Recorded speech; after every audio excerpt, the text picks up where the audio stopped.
Você já sentiu que tá sempre atrasado para uma reunião que nem foi marcada? Você tá ali sentado num café, o balcão tá gelado, o cheiro é bom, e a xícara na sua frente custou caro o suficiente para você no mínimo aproveitar cada gole. Mas você não tá lá.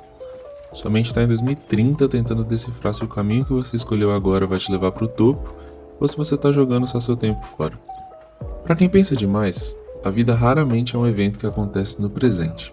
Ela é um projeto, um quebra-cabeça onde cada peça, cada livro que você lê, cada curso que você faz, cada café que você toma, precisa obrigatoriamente servir a um propósito maior. Se não é produtivo, parece erro.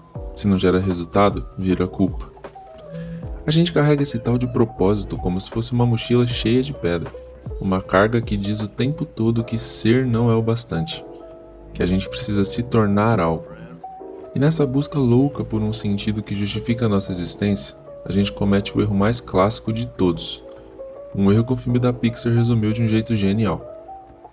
Tô falando de Soul. Para quem não assistiu, o filme conta a história de Joe Gardner. Ele é um professor de música que passou a vida inteira acreditando que o único propósito dele, a razão dele existir, era ser um grande pianista de jazz.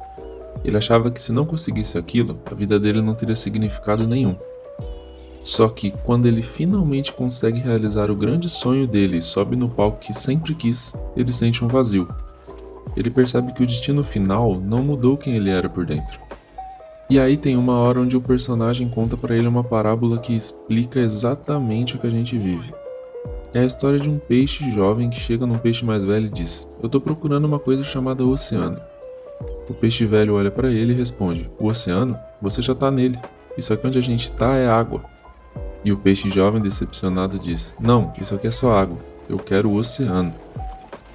A gente é esse peixe jovem. A gente tá tão obcecado em encontrar o oceano do propósito que esquece que já tá nadando na vida, agora.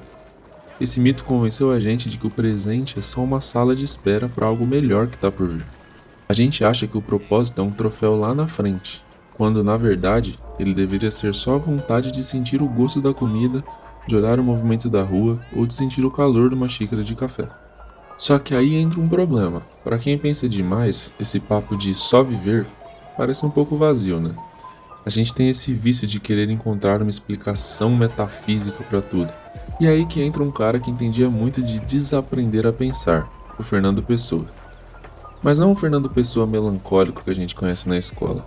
Tô falando de Alberto Caeiro, um dos personagens que ele criou e que ele chamava de mestre. O Caeiro tinha uma missão muito simples, mas que pra gente é quase impossível. Ele queria ver as coisas como elas realmente são, sem colocar nenhuma camada de pensamento por cima. Tem um verso dele que é icônico. Ele dizia: "O mistério das coisas? Sei lá o que é mistério. O único mistério é haver quem pense no mistério." O que ele está querendo dizer é que o seu propósito não está escondido atrás de uma grande reflexão filosófica. Na verdade, quanto mais você pensa sobre o sentido da vida, mais você se afasta dela. Pro Caeiro, pensar é como ter uma venda nos olhos. Se você está olhando para o seu café e tentando entender o que ele representa na sua jornada, você parou de ver o café. Você está vendo apenas os seus próprios pensamentos. Ele pregava que as coisas não têm significado, elas têm existência. O rio não corre para te ensinar uma lição sobre a fluidez da vida. O rio corre porque ele é um rio. Ponto final. Quando a gente para de exigir que a vida tenha um propósito gigante, a gente finalmente ganha a liberdade de olhar para as coisas com esse olhar puro. A gente para de ser um juiz da realidade e passa a ser só uma parte dela. E é aí que o peso daquela mochila começa a diminuir, porque você percebe que não precisa explicar o mundo, você só precisa estar nele. Mas se o Caeiro deu o conceito, o pessoal lá do Japão deu um jeito prático de sentir isso. Tem uma ideia lá chamada Wabi-Sabi. Basicamente, o Wabi-Sabi é a arte de achar a beleza no que é imperfeito, no que é temporário e no que está incompleto. A gente aqui no Ocidente é treinado para achar que o propósito tem que ser uma coisa brilhante, inabalável, como se a vida só valesse a pena se a gente construísse um monumento que durasse para sempre. Mas no Wabi-Sabi disse o contrário. Ele disse que o valor está na xícara de café que tem um risquinho na porcelana, está na fumaça que sobe, desenha um universo no ar e some em 5 segundos. Está no fato de que tudo, absolutamente tudo, é passageiro. Quando a gente aceita que nada dura, o peso de encontrar um propósito eterno simplesmente desaparece.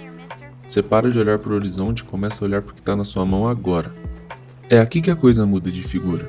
E não é aquela euforia de ganhar na loteria ou bater uma meta gigante nos 30 anos. É mais uma sedução pela realidade como ela é.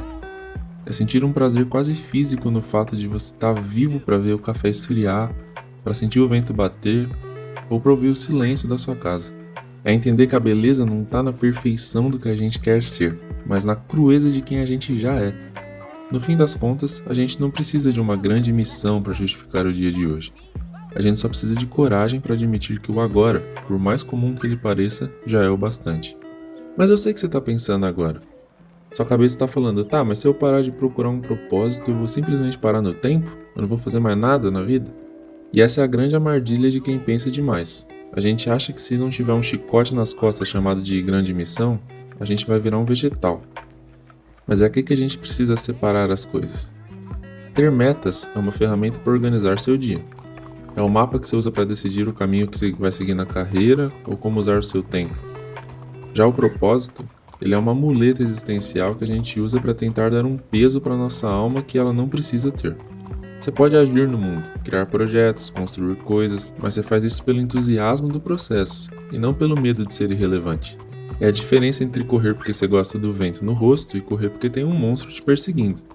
Quando você entende que a sua vida já é válida agora, o que você faz no dia a dia vira uma expressão de quem você é, e não uma tentativa desesperada de comprar sua entrada no céu da relevância. É agir com uma vontade genuína de estar ali, mas sem aquele apego neurótico de que o resultado final é o que define o seu valor. No fim das contas, a gente volta para aquele café do começo.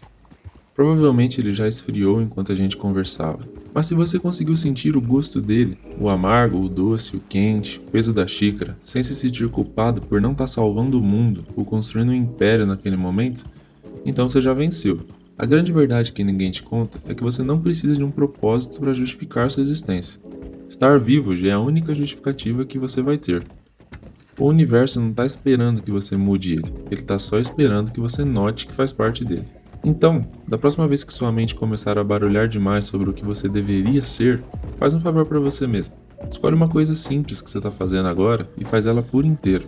Sente a textura, sente o ritmo, sente o agora, sem precisar que nada disso signifique um passo em direção a um grande destino. A vida não está esperando você chegar em algum lugar para começar, ela está acontecendo agora, enquanto você respira.